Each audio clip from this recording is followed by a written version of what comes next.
जैन समाज द्वारा आत्महत्या मुक्ति अभियान जन जागृति रैली का हुआ आयोजन शास्त्री कॉलोनी स्थित नवकार भवन। कंपटीशन के इस युग में हर माँ बाप की इच्छा होती है कि उनका बच्चा भी हर काम में अव्वल आए, जिसके चलते बच्चों के परिजन अनावश्यक दबाव बनाना शुरू कर देते हैं और जब बच्चा अपने परिजनों की आकांक्षाओं पर खरा नहीं उतर पाता तो वह गलत रास्ते पर चल पड़ता है और आत्महत्या जैसे घातक कदम उठा लेता है। इन्हीं सब बातों को लेकर आचार्य विजयराज जी महाराज साहब की प्रेरणा से शांत क्रांति संघ व SFU संकल्प समिति के द्वारा पूरे देश में आत्महत्या मुक्ति अभियान जन जागृति रैली का आयोजन आज रविवार 10 सितंबर को प्रातः 8 बजे किया गया।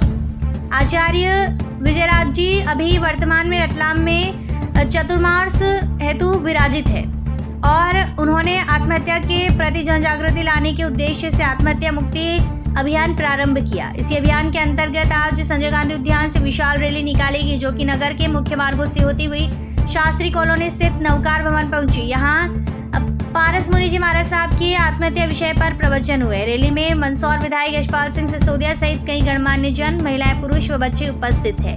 किया जाए, कैसे बचाया जाए और उसको लेकर के यदि मुझे गुरुजी महाराज साहब के आशीष और आशीर्वाद से अगर मुझे तो निमंत्रण श्रीमती मधु चोरडिया जी ने दिया, मैं तो उन्हीं का आभार व्यक्त करना चाहता हूँ क्योंकि एक नेक और पुण्य काम में मुझे इस जन जागृति रैली में जोड़ने का प्रयत्न किया है। देखिए, बच्चा जब तनाव में होता है और तनाव के बाद जो ऐसा कदम उठाता है जो उसको कदापि नहीं उठाना चाहिए। परिवार बहुत सदमे में हो जाते हैं और बच्चों को जिस प्रकार से शून्य से लेकर के शिखर पर पहुंचाए जाने की जो अभिलाषा दादा दादी की होती है, माता पिता की होती है, कुटुंब की होती है, समाज की होती है, देश की होती है, प्रदेश की होती है, नगर कस्बे की होती है, उस सब पर पानी फिर जाता क्षणिक तनाव के कारण से।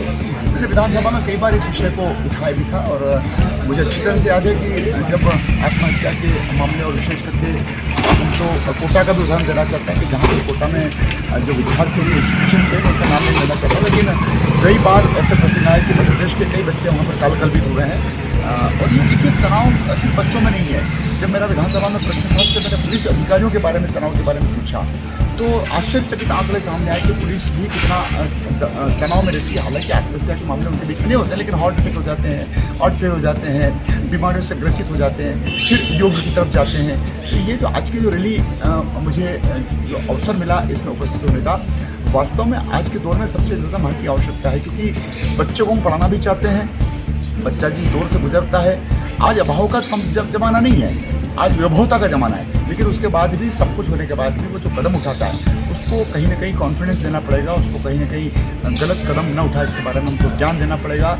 और मैंने कई बार विधानसभा में वेब सीरीज को लेकर के, पबजी को लेकर के, साइबर अपराध को लेकर के ये सारे मामले मैंने विधानसभा में उठाए थे।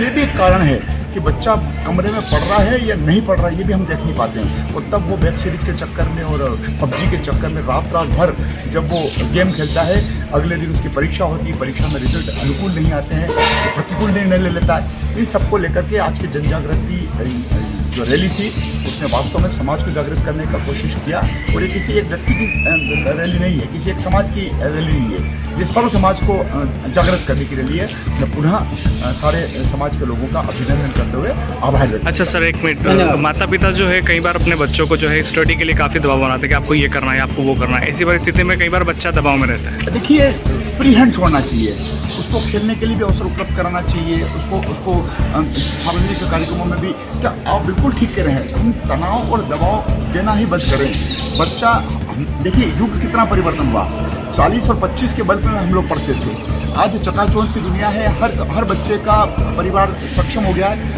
हर बच्चों की स्टडी रूम भी अलग अलग बनी हुई है। हमको निगाह रखना है, हमको नियंत्रण करना है, उसको विश्वास देना है, उसको भरोसा देना है और बहुत ज़्यादा तनाव और दबाव देकर के किसी भी क्षेत्र में कोई काम नहीं कराया जा सकता। और तब वो 18 साल का, 14 साल का, 21 साल का बच्चा जब तनाव महसूस करता है, दबाव महसूस करता है, तो उसके कारण से गलत निर्णय कर लेते हैं।